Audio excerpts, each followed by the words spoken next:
Здравствуйте! В этом видео рассмотрим пример использования инструмента эскиза «Кривые, управляемые уравнением» в программе SolidWorks. Создадим условную сетку Рабица с помощью трехмерного эскиза. Раскрываем меню «Эскиз» и запускаем трехмерный эскиз. Раскрываем меню «Spline» и выбираем «Кривая, управляемое уравнение». Задаем уравнение для трех переменных. Вводим уравнение английскими буквами для переменной x. X равно косинус t. Вводим уравнение для переменной y равно синус t. Задаем значение переменной z равное t. Далее задаем диапазон значений t от 0 до 80.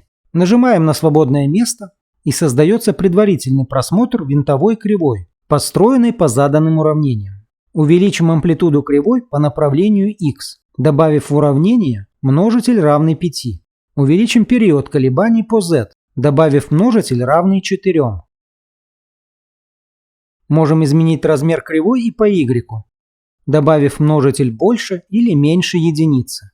Но в данном примере не будем этого делать. Нажмем ОК и закроем эскиз. Создана первая кривая.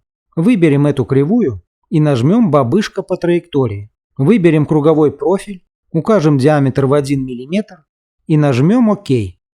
Этой одной витой проволоки достаточно для создания сетки. Запускаем линейный массив, включаем раздел «Тела» и выбираем тело. В качестве первого направления указываем плоскость справа. Задаем интервал в 9 мм и количество экземпляров массива равное 2. Переходим во второе направление и выбираем плоскость спереди.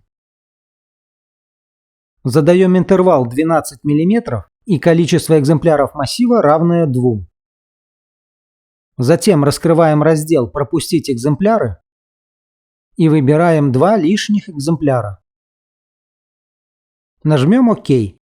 Создана первая полоса сетки шириной в 1 ячейку. Теперь подрежем концы сетки. Выбираем плоскость сверху и нажимаем вытянутый вырез. Рисуем 2 произвольных прямоугольника. Сверху сетки и снизу сетки. Нажимаем ОК. Выбираем граничное условие насквозь оба направления и нажимаем ОК.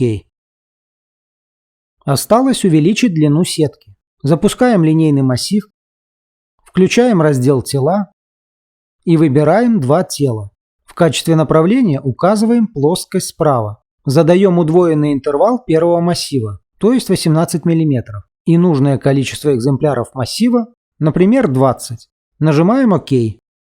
Получилась условная сетка Рабица.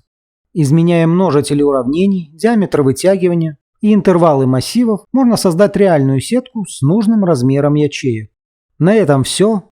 Спасибо за поддержку. Всего вам доброго.